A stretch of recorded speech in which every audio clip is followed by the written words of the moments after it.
Now, it is my distinct honor and privilege to welcome two esteemed guests, Congressman Bobby Scott and Congressman Rob Wittman.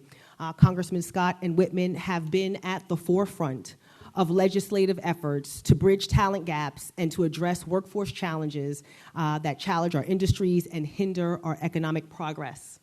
Their visionary approach and collaborative efforts have led to the introduction of groundbreaking legislation aimed at creating more opportunities, enhancing skills and training, and ensuring that Virginians are ready to meet the demands of our evolving job market. So would you please join me in extending a warm welcome to Congressman Bobby Scott and to Congressman Rob Wittman to share their insights.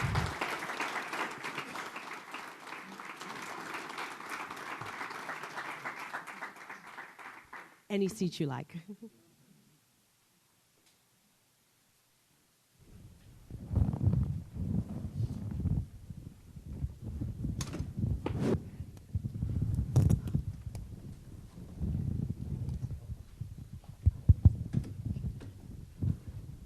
All right, and your microphones are on. All you need to do is to raise them.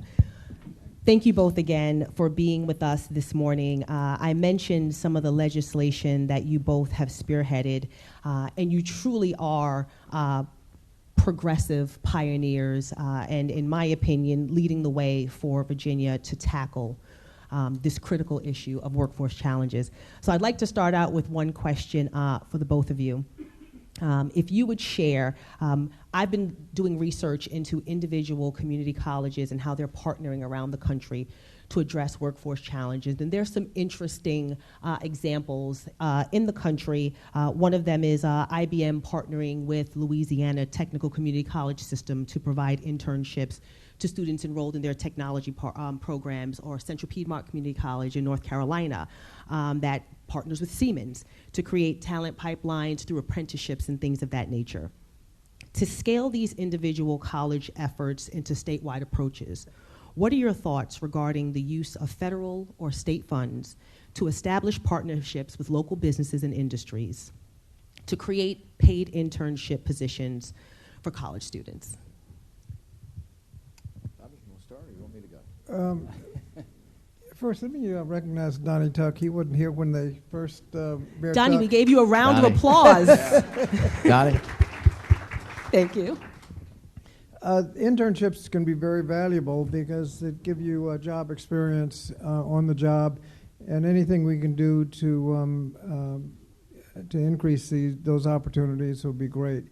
It also gives you the opportunity necessarily to be working with industry. That's what the entire job training matrix is all about under the Workforce Innovation and Opportunity Act, WIOA.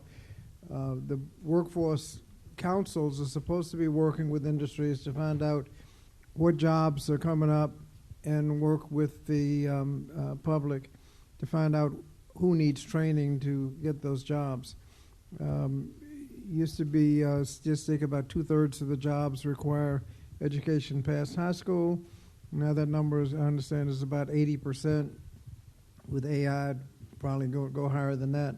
So some education and training past the high school levels can be necessary, and on-the-job opportunities will go a long way in making that possible.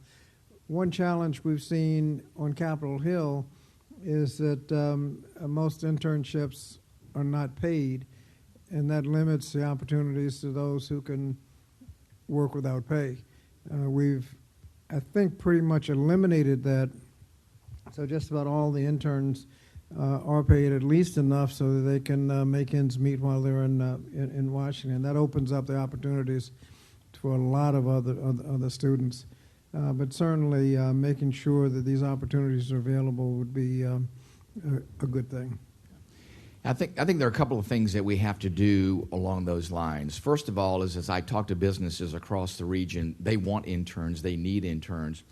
Several things, though, are impediments. First of all is if individuals are under the age of 18, there are liability issues. I know the state has taken up some of those issues, but not all of them, so we have to make sure we open up to where there's not liability as long as you're acting in good faith. You can't endanger somebody, but as long as you're acting in good faith, there shouldn't be extra liability for somebody that's willing to put on a young person as an intern, especially students in high school. They need to discover whether they have an interest in those areas.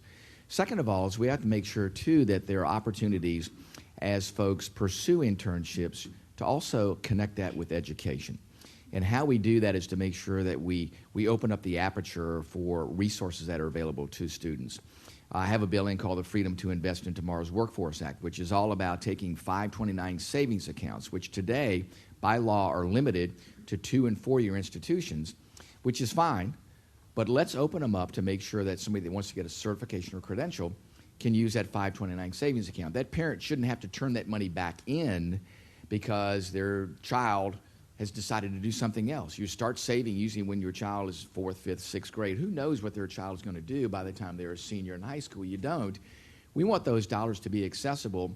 Also, our 2- and 4-year universities, I think, are much, much more focused now to say we provide value to students even if they don't get a degree, even if they come to us and take a series of courses that get a certification or credential. So we have to look at fitting things to the student, tailoring curriculum and coursework to the student, making sure that every aspect of resources are available to students, no matter where they go, no matter what path they are on, and to make sure, too, that we understand how do we help employers that want to put students into internships, how do we make sure we clear the path for them, especially from an insurance standpoint and a liability standpoint.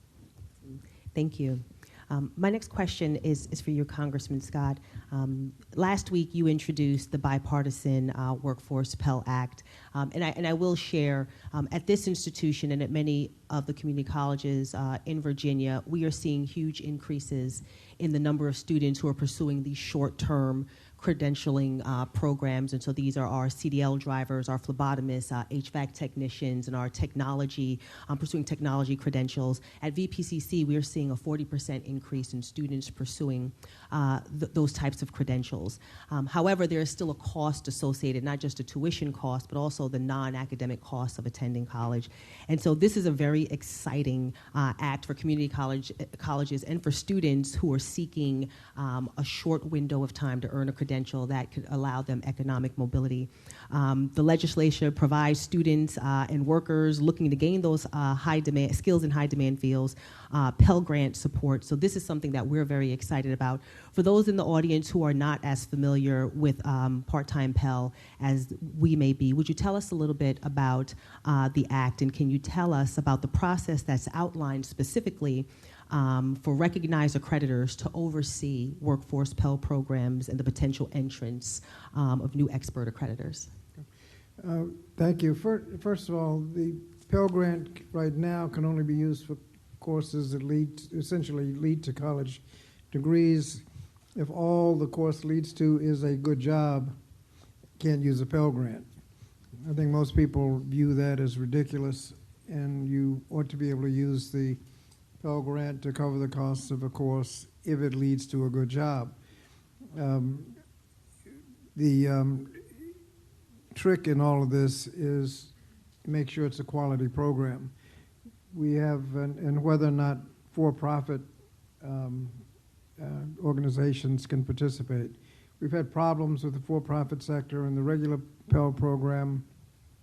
Disproportionate number of the defaults occur, people closing, people going, not getting degrees, occur in the for-profit sector. And so we don't want to set up a situation where little shysters can set up a storefront operation, take all the Pell money, and deal out worthless certificates.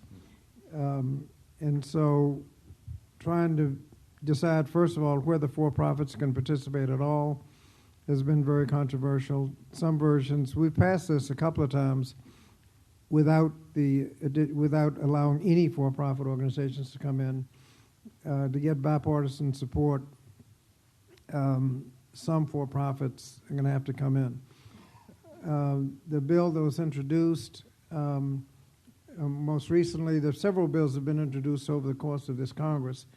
The bill that was introduced very recently was the compromise version that everybody had agreed to let those for-profits that can show significant quality by virtue of placement, cost, things like that, we'll let them in. I think the estimate is that at least 90% of the for-profits would not qualify. At least 90%. Incidentally, the same matrix is applied to nonprofits, and about a third of them aren't going to be able to qualify because the programs are either overpriced or not producing a result. So to allow people to take the courses that are given at Crystal Newport or others, and Virginia has done a tremendous job, David, in providing these short-term programs, and you've already evaluated them. The people's income goes up 25, 50, 100% with these short programs, and they cost a few $100s, maybe $1,000 or $2,000. Everybody here has seen those studies that have shown that an average family can't come up with $400, so if it costs $1,000, they can't go. If you allow the Pell Grant, they can go and enhance their earning capacity. So the bill was introduced earlier this week. We had a committee markup with WIOA and short-term Pell, and we can't always work together. Mm-hmm. A couple of anti-labor bills that we had to consider, but WIOA, the committee reported that bill and short-term Pell, and we expect it on the floor when we come back in January. There are some complications. We have to pay for it, and the convoluted way we paid for it, I think, needs some adjustment. But if with the basic bill allows the use of Pell Grants, you mentioned accreditors. One of the problems we've had with, particularly in the for-profit sector, is that some very low-quality programs get accredited. We've had people with full accreditation close. Still fully accredited. I mean, what's up with that? We have a much more stringent short-term Pell-specific accrediting to make sure that people are getting value for their money. If others want to come in to be accreditors, they have to go through a process with the Department of Education to make sure that they can demonstrate that they can provide the appropriate oversight. Because like I said, the last thing you want is for people providing low-quality programs and taking up all the Pell money. So we're very excited about this. The programs, all those programs that you have here, the short-term programs, people can now afford them with the short-term Pell. A lot of the workforce programs under Sean Avery runs the Workforce Council. Under WIOA, we provided significant training money, but if you got short-term Pell, people can train themselves. Just send them in the right direction. They'll have access to that funding. So we're very excited about this. We don't know what's going to happen over the Senate, but there is significant support for it. Hopefully it'll be enough to get over the bar. Yeah, I think accessing all financial resources for students, whether they're 529 savings account or Pell Grants, and I have a bill in similar to Bobby's called the Propel Grant, the Propel Act, same thing, making sure that dollars are available to students, making sure we apply rigor to those institutions that provide the instruction to make sure there's value there for the student. That has to be transparent. So what Bobby's working on is incredibly important. I think the key with this, and Bobby's time as chairman of the Education and Workforce Committee, also a bill like this passed out. The key is to make sure that these bills get through the Senate. You know, what we've seen is a parade of legislation that's come out of the House, and then it just kind of stops when it gets over to the Senate. I do think, as Bobby said, I do think it's getting to a point of critical mass in the Senate where something will happen. At least the Senate needs to pass a bill that can conference with this bill to come up with a final version that can pass the House and Senate and be signed by the President. This is long overdue. We are not going to be able to do workforce development and meet every student's needs. And remember, it's about pathways for students to success. And that means something different for every student out there. If we don't make sure that resources are available in every way possible for those students, then we're failing those students. So let's make sure we do that. In the next step, and Bobby's been a leader on this, the next step is to make sure that the Senate does their job so this actually goes into law. Thank you. I have another question for both.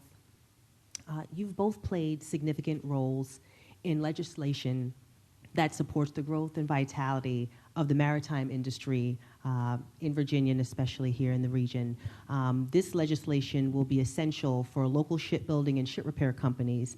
In fact, when we talk to our colleagues at the Newport News Shipbuilding, they plan to hire over 25,000. They need to hire over 25,000 new employees, and that's just one company, right? There's just so many others. So to scale up the training efforts in these industries which have high demand fields, the VCCS, along with Newport News Shipbuilding, will be asking the General Assembly to modernize the workforce credential funding formula. So what advice could you give those of us in the room? What could we do today? What could we be doing to support this request for parity between the funding model for credit, traditional credit education, and non-traditional credit? Well, first of all, the demand at our shipyards, in our submarine industrial base, in our aircraft carrying industrial base suppliers is going to be off the charts. If you look in the next 5 years, there'll be 25,000 new shipbuilders that will be hired just here in the Hampton Roads area. We're going to be going from building 1.2 Virginia-class submarines per year to 2.3. That is an incredibly large increase in the enterprise, along with building the Ford-class carriers and building Columbia-class submarines, the largest and most advanced submarine in the history of mankind. This takes an incredible amount of workforce. How do we do that? We have to make sure we work across all sectors. And ground zero for the success of making sure that this nation has what it needs is right here in Hampton Roads. Here's where the investments are taking place. Under the AUKUS agreement, AUKUS stands for AU, Australia, UK, the United Kingdom, US. That agreement has Australia committing $3 billion to the United States in this enterprise. We build those submarines here. Those dollars will be coming here to this region to help us not only train and educate our shipbuilders, but Australians are going to be coming here to the United States to learn how to build those submarines here. We have a great opportunity in that realm. Another thing, too, is there is $3.2 billion additional dollars that will go to grow the submarine industrial base. So the resources are going to be there. Our opportunity now is to make sure that we find the right conduits for those resources in all the different opportunities in workforce development. And let me tell you, we are going to have to, press the gas pedal on workforce development. Ground zero for the success of our Navy, for the success of the place where we have strategic advantage today, which is under the sea, right here in the peninsula. So we want to make sure that we get this. It's not going to be a shortage of resources. It's a matter, as you said, is how do we make sure that we have the right conduits? How do we make sure that we motivate students? How do we make sure, too, that parents know the opportunities for their students that will exist in the years to come? And we have to get over this mindset somehow that the only way my child can be successful is to have to go to college and get a degree. No. 60% of the jobs in the future will not require a 4-year degree, but they will require post-secondary education. They will require an advanced skill set. And anybody that works there at the shipyard that has that advanced skill set is making 6 figures a year. And if you look at it, think about this. If you are a welder that's certified to weld the steel around the compartment that holds a nuclear reactor, you have more formal classroom training than a neurosurgeon. Thank you. Right. I think what Rob didn't emphasize is the fact if we're building nuclear submarines, they can only be built 2 places, Newport News and Electric Boat in Connecticut. The Democratic lead on the Sea Power Subcommittee is Joe Courtney, who represents Electric Boat.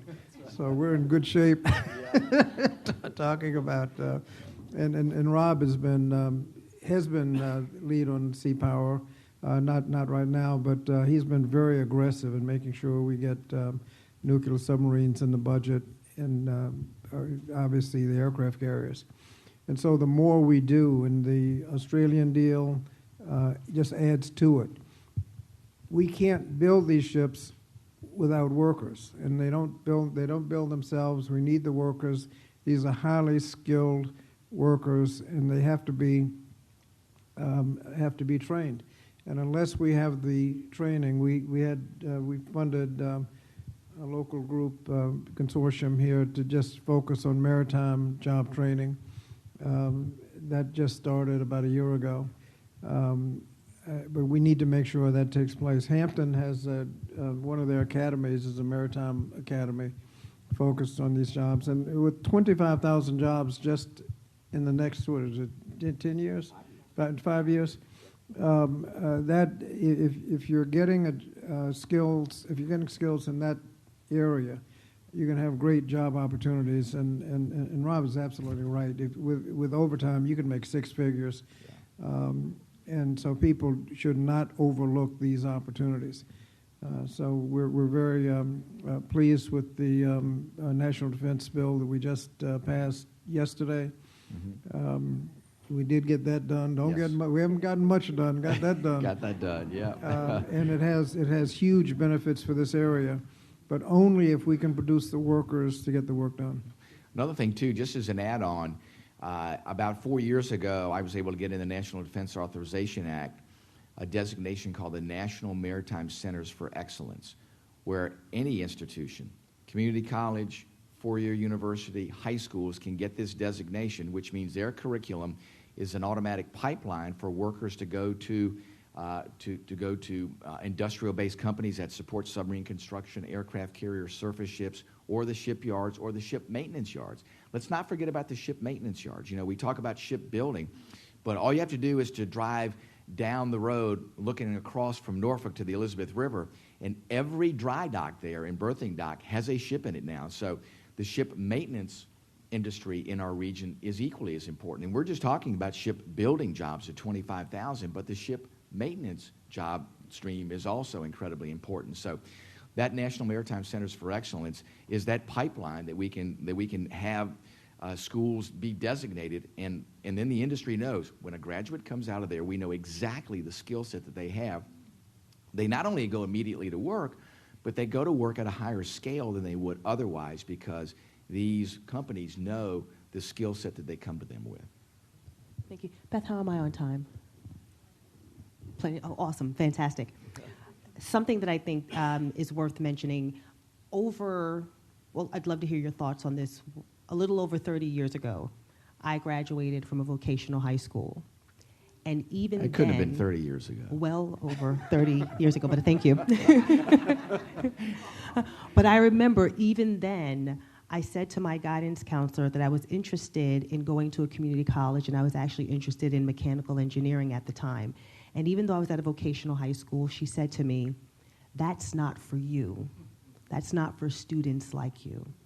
And at 17, I didn't understand what she meant, but years later, I started to understand. And I think that was 30 years ago when there was the bachelor's degree or bust movement going on. And even today, we struggle to get young people, their parents, their guidance counselors, those who influence them, to understand the critical need and the incredible opportunities available through advanced manufacturing. You both have spearheaded legislation that focus on CTE education and the fledgling youth with it is the Opening Doors for Youth Act. You both have been progressive in a movement to help reintroduce American youth to this incredible fields and industry that we need to keep just to keep our bridges safe and things of that nature. You're in a room with business people and educators who have influence in the lives of young people every day. What are your suggestions about what we should be doing from pre-K through high school to help young people understand the importance and the critical, essential nature of these fields?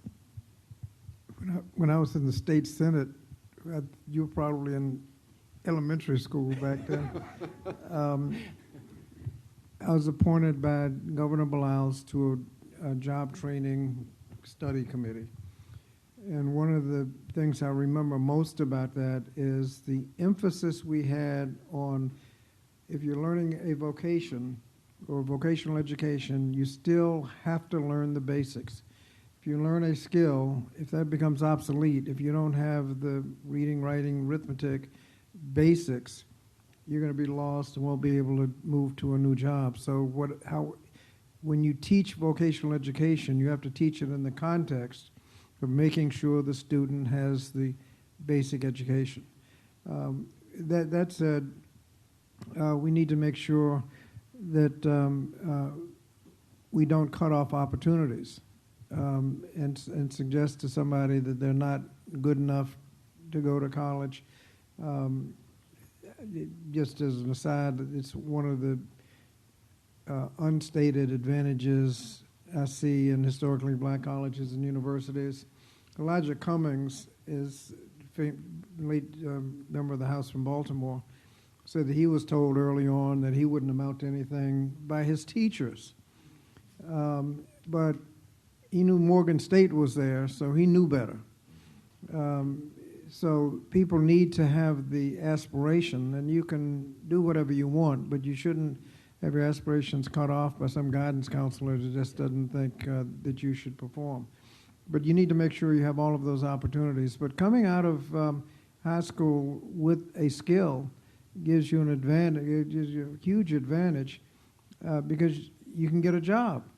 And to the extent that we can teach some of those skills in high school, and Hampton is, I think, light years ahead of everywhere else because they have the academies. People come out with job skills. Many of them come out with many credits from community college credits. So they're well on their way already. But the specific job skills are going to be so important, and that's what you're going to need. As Rob said, a 4-year degree is not necessary. And the Commonwealth of Virginia is changing their qualifications and eliminating the need for bachelor's degrees and looking more at skill-specific qualifications. Folks, we all know today, if you talk to Gen Zers, when I talk to my granddaughter, my grandchildren, it's all about influencers today. So the question is how do we make sure those influencers are in the ear of our children about their pathways to success? And remember, one of those influencers are still parents. Parents are still major influencers in their children's life. Guidance counselors are still influencers. How do we make sure that they are focused on providing to their child not their own path that they see for their child, but to make sure their child understands all the opportunities that are there? I'll give you a great example. In fact, I'll give you two. My son, who went to a 4-year university the first year, did well, but just really didn't know what he wanted to do. And I said, well, listen, why don't you go to a community college? And why don't you take some courses that are more general in scope and discover where your interests are? That's what he did. He went there, he got some base courses, and then from there he went to maritime school because his interest got piqued there at the community college. And he found his own pathway. And sometimes you got to discover things. Sometimes you try things out and you go, yeah, I thought I liked that, but I really don't. But I didn't know I liked this, and I did. Another example is my nephew, same way, went to community college for 2 years. The best deal anywhere on the face of the earth in education is the community college. He went there 2 years through an articulation agreement, went on and got his 4-year degree. There is no better opportunity there. Another element, too, is to make sure that we are listening to our children and our students. Great example. I know a young man that has a wildly successful masonry business in Northern Virginia. Grew up in Westmoreland County, went to Westmoreland High School, and then went to, at the time, it was called the Vocational Education Center. Today it's called the STEM Center, which is what it should be called. And he went there, and when I talked to him, I said, that is great. Wow, you went to the STEM Center there. You got that education, and that was the conduit for you and your success today. He goes, no, it wasn't. I'm like, what? And he goes, yeah. He says, when I went to the regional STEM Center, he says, they had me in a food service curriculum. And I said, what? And I go, why was that? He goes, well, they never asked me what I was interested in. So they put me in that, and he said, I got out, and what did I do? I immediately went and started to work in the masonry side because that's what I was interested in. So we have to listen to our children. We have to make sure we understand who are the influencers in their life, and parents are still influencers. And we have to make sure that we're in parents' ears because many times parents think the only path to success for my child is they've got to go to college. That is wrong, wrong, wrong, wrong. They have to have further education, but it doesn't necessarily have to be patterned after what they think is best for their child. And we have to look at other influencers, including, as you talked about, Bobby, those guidance counselors. Many times guidance counselors are being evaluated on how many children do I track to a university. That's wrong. It should be, how many children are you tracking to a path to success? And that's different for every student. Schools, I think, are finally starting to determine the term pathways. Every student has a different pathway. That's how we're going to make sure we get to where we need to be. You mentioned the opening doors for youth. One of the great successes, I believe, in the WIOA reauthorization was the emphasis on youth employment, summer jobs, and other subsidized jobs. So if a child is looking for a job during the summer and doesn't get one, and that's a summer wasted that they're never going to get back. So making the development of the children, they did a summer jobs program in Chicago and had such a positive impact on people that the crime rate went down and the cost for criminal justice went down more than the cost of the program. So summer jobs can be extremely important, and part-time jobs during the year. And so that was, and it's the focus on those, priority on those of where they're most needed. Thank you. And I have one more question before I open it up to the audience for additional questions. And Congressman Scott, you've sort of opened the door for this question. There's a term we use commonly called the ALICE population. And so for those who aren't familiar, ALICE is asset limited, income constrained, but employed. And so when I was young, they would call that the working poor. And when you look at this region, an average of 50% of the families on the peninsula are considered part of that ALICE population, and many of them densely populated in communities where you have the majority of them are people of color and women leading families. And you both have led legislature that would help move those who are considered part of the ALICE population quickly to CTE programs and training programs. What are some of the things that the people in this room could be doing to support that legislator? And could you tell them a little bit about what you're doing and how they may be able to support those efforts? I think one of the things, first things is short-term Pell legislation. When people are making minimum wage, if they got a skill, they could, if you're ALICE level income, you want to increase your income. And the best way to do that is with skills. And the programs you have here are just a model. One of the things in the short-term Pell we looked for are skills that are what we call stackable. I think the nursing area is one way it's easiest to describe because you start with a certified CNA, certified nurse assistant, then an LPN, then an RN, you work your way up. Actually, we're trying to develop one under that, domestic aid worker where you're home health aide or something, where you're not really much of a technician, you're more of a helper, but then you can get up on the rung of CNA and move up. But anything that can get you in a career where there's stackable credentials, where you can move up, would be extremely important. But the main thing is to make sure that those people have access to skills. And short-term Pell, I think, is the one way we're going to do now. Yeah, listen, I think access to resources, especially individuals that are already in the workplace, could do more but don't have the access to resources to do more. It's incredibly short-sighted to me when people say, oh, well, these short-term Pell or 529 access doesn't make any difference because, if a course only costs $300 or $400 or $500. Listen, if you're on a fixed income with a family, $200, $300, $400 might as well be $5,000, $6,000, $7,000 because that automatically pushes you out. A lot of times people are willing to spend the time and effort. They just don't have the excess resources there.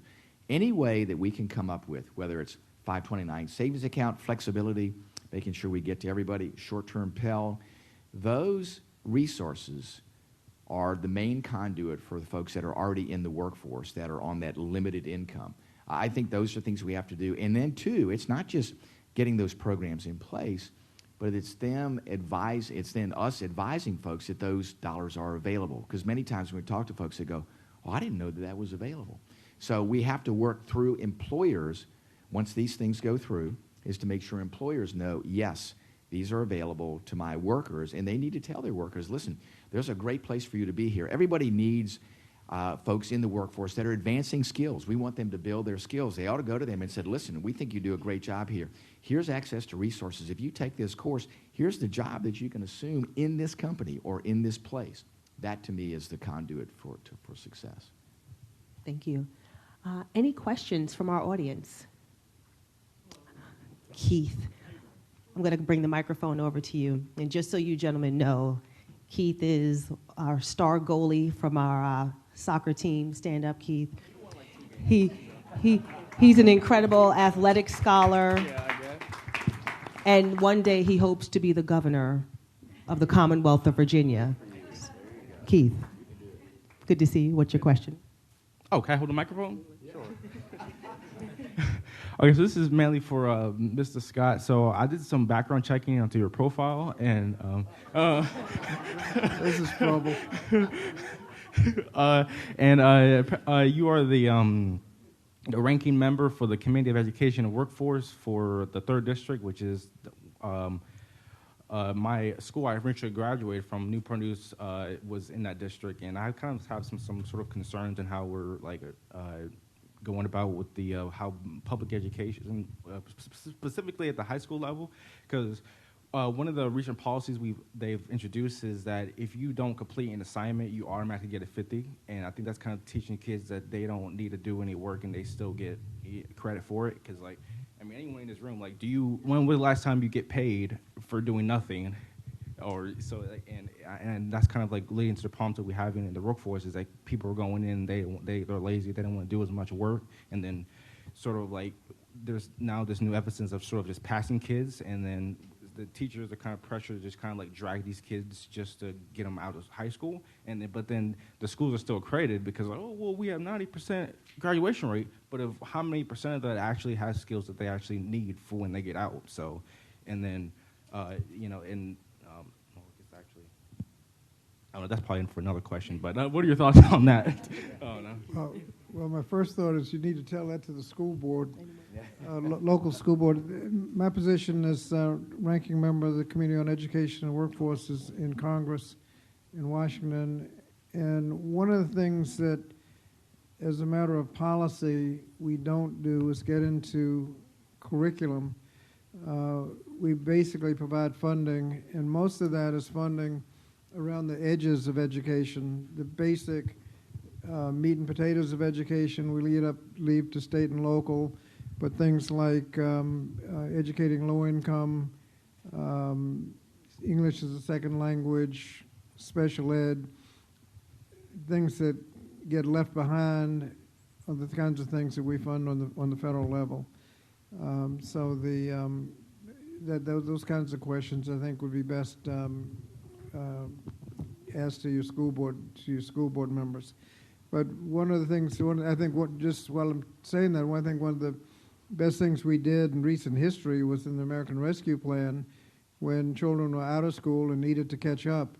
We had the biggest investment in K through 12 education in the history of the United States, and we distributed the money according to the Title I formula, where poverty is the biggest factor. So the school districts that needed it the most got the most, and were able to have the resources to open schools safely and keep them open safely, and have the students catch up from, and if they didn't do it quickly, they'd be graduating with permanently at a diminished education level.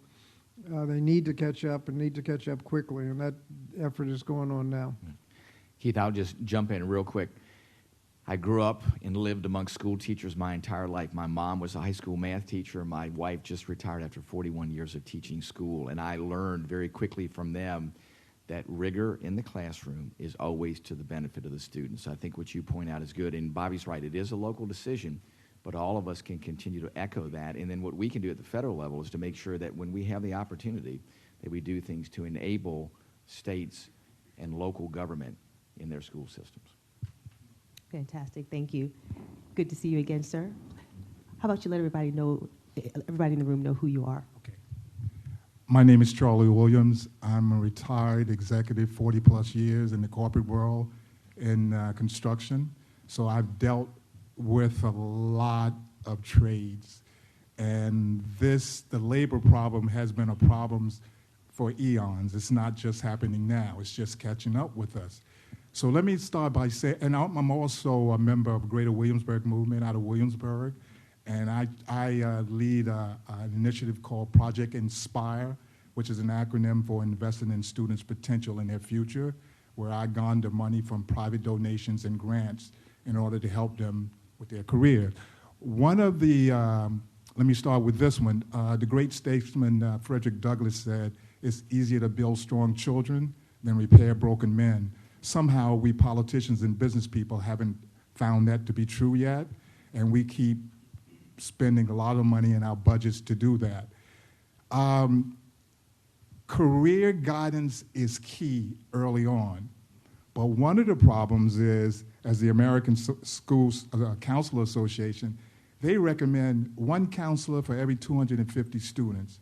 If you look at the data nationally, it's one for every 470 students. And since I've been doing this project, a lot of parents have come up to me and say, "I've been trying to get the academic counselor for months and months and months.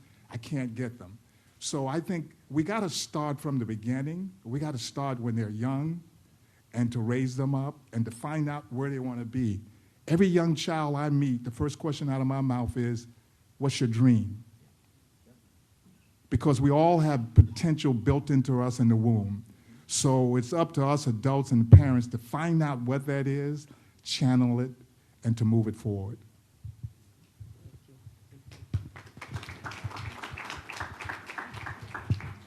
Let me just make one quick comment. I think the General Assembly is recognizing the challenge with the counselor ratio, and they're trying to improve it, because the comments you made are absolutely right. And the focus on prevention and early intervention, the political problem with that is you never get any credit for prevention.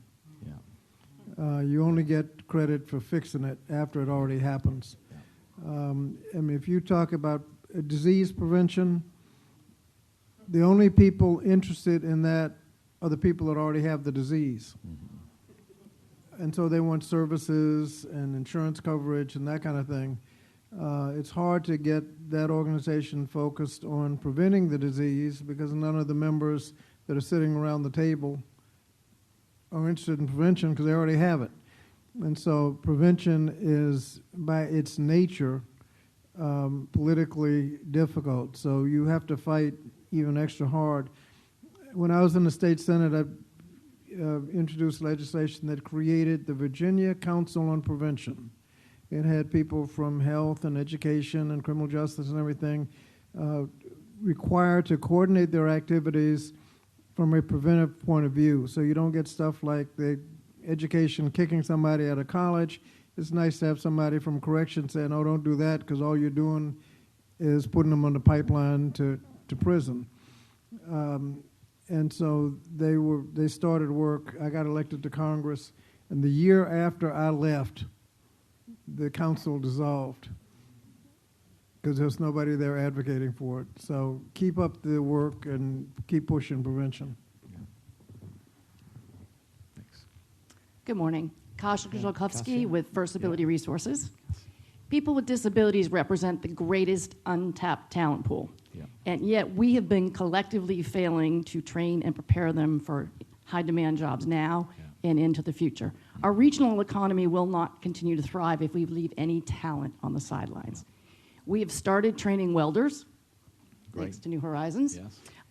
We are looking at replicating an IT and cyber training program for people with disabilities in 2024. Congressman Scott, thank you for some funding to our partner Melwood. Mm-hmm.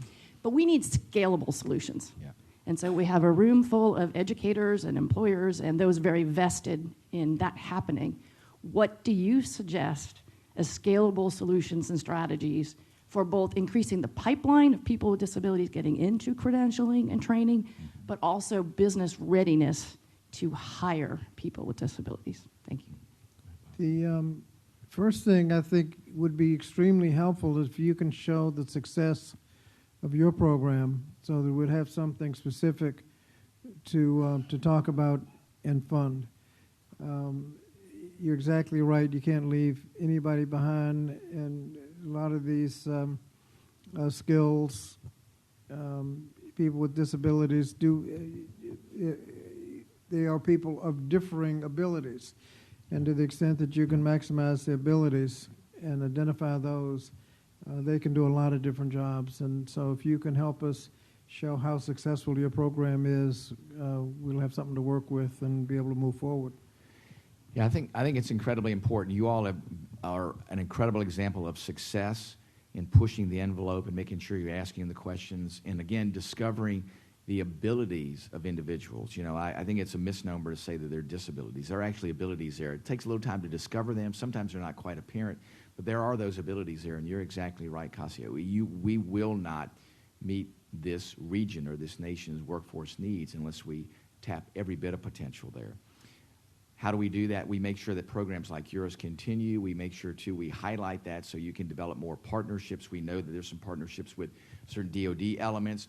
There's probably more that we can do within that particular realm, not just within the realm that you operate now, but maybe even more on the skill set realm and things like shipbuilding. I mean, what's happening in shipbuilding right now, too, is because there's such a critical mass that's happening at a single place, like Newport News.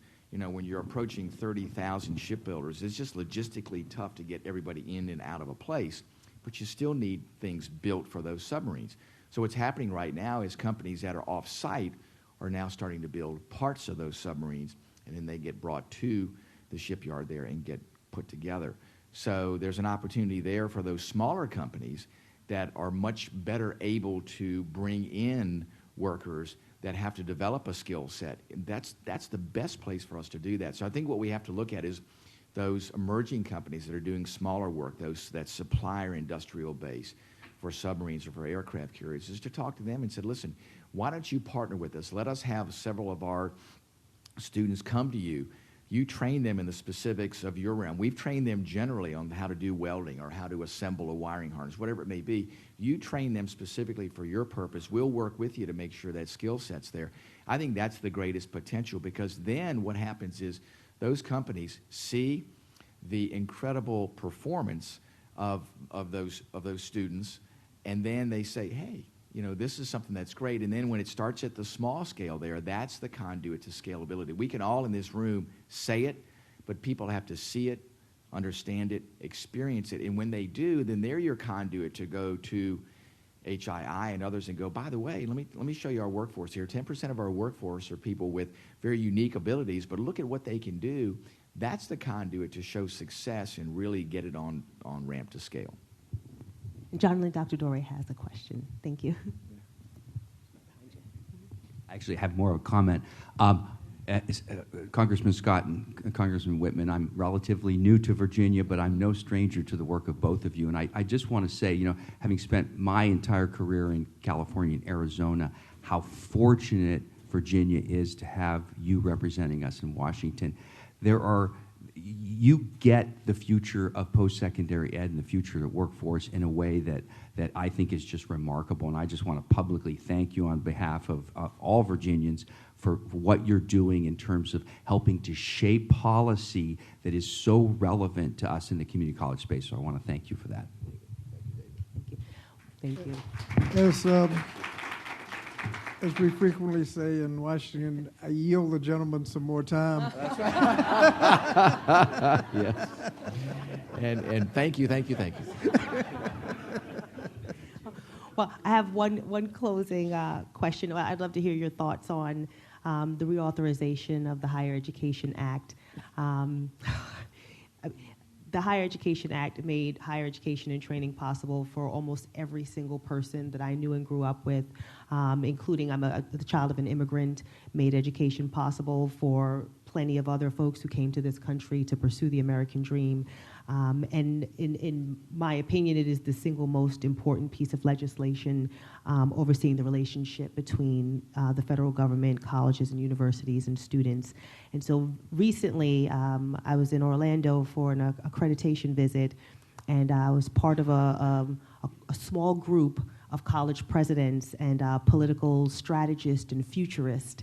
And the gentleman said to all us college presidents that he does not believe that the Higher Education Act will be authorized in any of our lifetimes. And I'm not quite sure if that's true. I'd love to hear your thoughts on the possibility of the Higher Education Act being reauthorized, or the possibility of it just being reauthorized in a way that we have not thought of yet. Well, the major part of the Higher Education Act is the parts that give access to higher education. When President Johnson signed it, he said essentially that this legislation will mean that any student in any state can apply to any college or university and not be turned away because the family is poor. And the Pell Grant at that time covered 80% of the cost of attending a state college, tuition, room, and board. Now it's down to less than 30%. States were putting in about 2/3 of the costs for going to a state college. Now it's around maybe a third. The rest has been student loans, and that's, you see, we had a debate on the student loan program a couple of days ago, and you have all these guys sitting up here talking about the student loan problem. When we went to college, you didn't have a student loan problem, because if your family had need, it was covered by the Pell Grant. A summer job and a part-time job during the school year, you could, quote, work your way through college, come out no debt. Now you can work 40 hours a week and still need a significant loan to be able to afford college.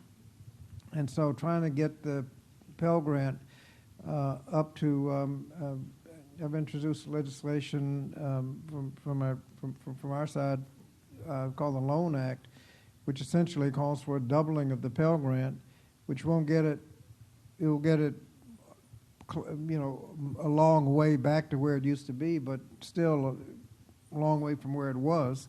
If you just double the Pell Grant, significantly improve the public service loan forgiveness program. The president has already improved the income-based repayment program. I think most people will see their payments drop about 50%. And finally, significantly reduce the interest. Many people were suffering the indignity of paying the required payment month after month after month, and then look up and they owe more than they started with. So if you significantly reduce the interest rate, and if your required payment under the income-based plan doesn't cover the interest, then that interest would be waived, so you're not going backwards.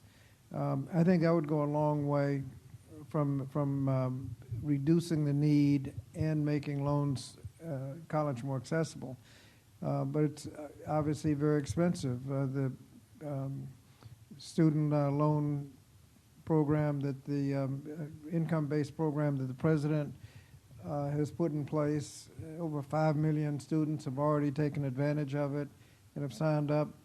The cost of that is in the hundreds of billions. So I mean, it's not easy. The one problem with the loan forgiveness is that was nice for those students, but it didn't do anything for anybody going to college in September. 4, 5, 6 years from now, they're going to be in the same box that the present students are in, and you've spent all that money and haven't even addressed the problem. So I think dealing with interest rate, dealing with Pell Grants to reduce the need for student loans, that's going to be a very expensive thing to do. We also have a problem. There's controversy on our committee about the value of a liberal arts degree. The chair of the committee is on public record as saying that the federal government really shouldn't be paying for liberal arts education. If you can't monetize the education, that is job training, then the federal government doesn't have any interest in participating in that and funding that. And I think some of us think there's inherent value in a 4-year on-campus liberal arts educational experience. And we have publicly disagreed with that. In fact, at a public hearing, when I quoted President Johnson saying that he should not be turned away because the family is poor, the chairman publicly said, that's the dumbest thing I ever heard in my life. So in that context, we're trying to spend hundreds of billions of dollars helping people get into college, and that's going to be a challenge. There are things we can do. I think we need to. The president has gone a long way in making it easier to pay off a student loan, but we really need to do something significant in reducing the need, and that involves, from a federal perspective, involves Pell Grants. So I don't know what we're going to be able to do, but we need to make college more affordable. I think it's unconscionable that those of us in the older generation benefited, and now it's time for the next generation to get an education, and we're making it essentially unaffordable. Yeah, listen, I think any reauthorization today of bills becomes incredibly difficult. And it's not just the Higher Education Act, but as Bobby said, what can be done is we can pull out the most important aspects of that act and do those on a piece-by-piece basis. 529 savings accounts, Pell Grants, making sure that we create access through access to resources is that pathway forward. Another thing that Bobby talked about, I think, is incredibly important. We can talk about the supply side, and that is, what do we do as far as paying for education? But let's also talk about, on the demand side, we have to be doing things, working with all of our institutions to figure out how are we able to manage costs? How do we make sure that we help within that realm? Because education as we go forward is going to mean something different to everybody. And bricks and mortar for a lot of people aren't going to be the central piece of what they're looking at. It's going to be the instruction. So how do we look at providing that instruction in the most effective way with the highest level of rigor, with the greatest skill set that you are able to get to the student, and for them to be able to exhibit that in a way that helps them in their career? And how do we do that in best interest for them, and how do we do that in the most efficient and economic way possible? That's why all the different conduits of education out there have to be part of this menu for parents and students today. So I have selections. I have the ability to choose these certain pathways. As I've said, the best value anywhere in the education system is a community college system. I mean, if you look at the value that you get for the money expended, there's nothing better. So the question is how do we make sure people know that? And then we have to make sure that there's transparency and that there is knowledge by parents and their students about how do I prepare myself on that path to success, and then where do I go to access the resources? And just as Bobby said, the conduit or the mindset of what was behind the Higher Education Act should be true today. It should be, if you want to pursue additional education to develop the knowledge, skills, and abilities to be successful, you should not be limited by, access to resources. And there's enough places out there to where we ought to be able to find that, because we're going to need that. That, to me, is a big return on investment for the nation. Because if we're putting money in the educational experience and we're getting those children, those students now with skill sets that the nation needs that grow this economy, the ROI on that, the return on investment as it's called, is significant. That, to me, is a good expenditure at whatever level, local level, federal level, state level. I got the 5-minute warning. Well, I was going to say thank you both for being here today. Would you please join me in giving a round of applause to Congressman Scott and Wittman? Thank you.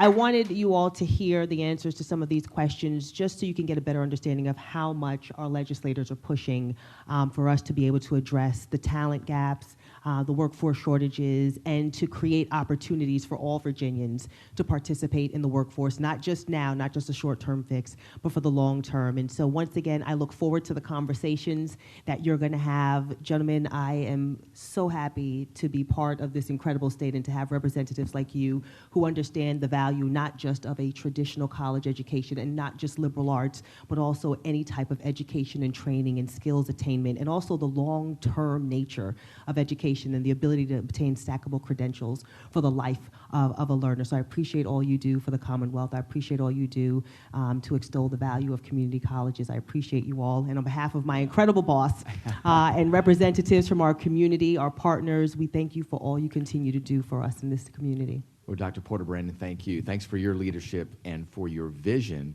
and for motivating the entire community to get behind this effort. And thank you for all you do. Awesome. Thank you. Thank you very much. Thank you. Thank you.